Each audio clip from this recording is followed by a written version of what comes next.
Assalamualaikum warahmatullahi wabarakatuh. Perkenalkan, nama saya Delvina dengan NIM 23121006 dari Prodi Sistem Informasi Universitas Askria.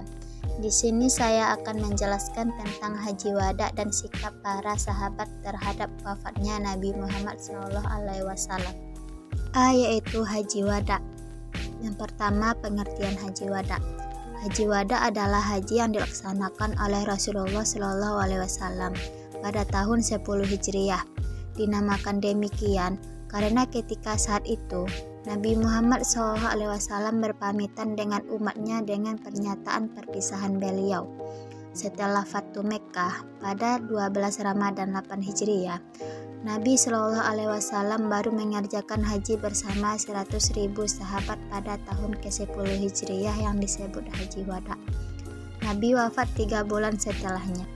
Haji Rasul ini dikenal dengan Haji Wada dan dinamai juga dengan beberapa nama lainnya, antara lain yaitu yang A. Hajat al-Islam, karena ini adalah haji Nabi yang pertama dan terakhir menurut tuntutan Islam. Dan yang B. Hajat al-Balagha atau haji penyampaian. Yang C yaitu Hajat al-Tamam atau haji kesempurnaan. 2 yaitu proses Haji Wada. Pada tahun 10 Hijriah, Rasulullah mengumumkan akan melaksanakan ibadah haji. Kemudian, beliau berangkat dari Madinah menuju Zulhulaifah sebelum waktu asar.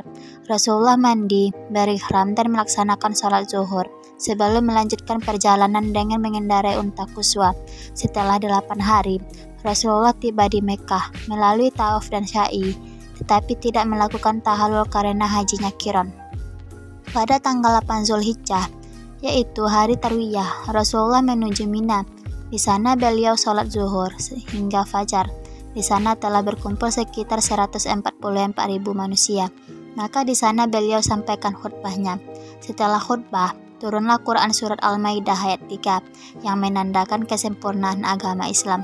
Umar bin Khattab menangis mendengar ayat ini karena merasa sesuatu yang sempurna akan segera berakhir.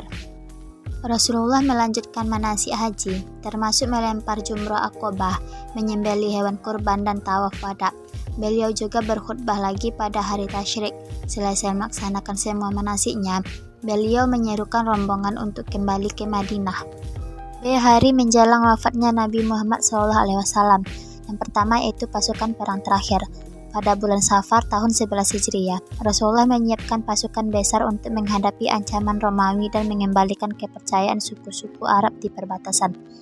Usamah bin Zaid yang masih muda ditunjuk sebagai panglima perang. Namun keputusan ini diperdebatkan oleh kaum muslim karena usia Usamah. Rasulullah membela Usamah dengan menyatakan bahwa beliau dan ayahnya adalah orang-orang yang dicintai dan mampu memimpin. Pasukan akhirnya sepakat dipimpin oleh Usamah dan bergerak menuju Jaraf. Tetapi perjalanan terhenti karena berita sakitnya Rasulullah. Pasukan ini kemudian menjadi misi pertama yang dikirim di bawah Khalifah Abu Bakar Asy-Syiddiq. Kedua yaitu menghadapi kehariban Allah, di mana ini dibagi menjadi beberapa bagian, yaitu yang pertama tanda-tanda perpisahan. Ketika dakwah sudah semakin sempurna dan Islam sudah mengendalikan keadaan, mulailah tampak tanda-tanda perpisahan Rasulullah dengan kehidupan. Hal tersebut tampak dari perasaan, ucapan, dan perbuatan beliau. Yang kedua yaitu permulaan sakit.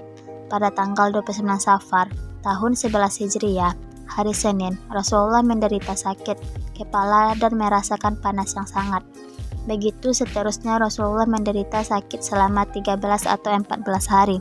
Namun, Rasulullah masih sempat mengimami sholat berjamaah sekitar 11 hari. Yang ketiga yaitu minggu terakhir. Sakit Rasulullah kian parah. Akhirnya Rasulullah pindah ke rumah Aisyah. Selama di sana, Aisyah membaca surah Al-Mu'awwizat.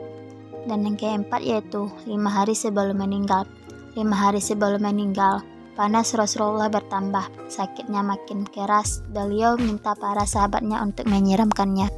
4 hari sebelum meninggal, Rasulullah sempat berwasiat 3 hal. Yang pertama yaitu beliau berwasiat untuk mengeluarkan Yahudi dan Nasrani dari kemusyrikan dari Jazirah Arab. Dan yang kedua yaitu melanjutkan kembali pengiriman para utusan sebagaimana yang telah beliau lakukan. Dan yang ketiga yaitu perawinya lupa. Kemungkinan adalah wasiat berpegang teguh kepada Al-Quran dan Sunnah.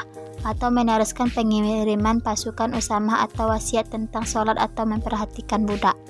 Sehari atau 2 hari sebelum wafat, pada hari Sabtu atau Ahad, Rasulullah merasakan sakitnya terasa ringan, maka diapit oleh 2 orang. Beliau keluar untuk sholat zuhur, sementara itu Abu Bakar sedang mengimami sholat. Sehari sebelum wafat, pada hari Ahad, sehari sebelum wafat, Rasulullah memerdekakan budaknya.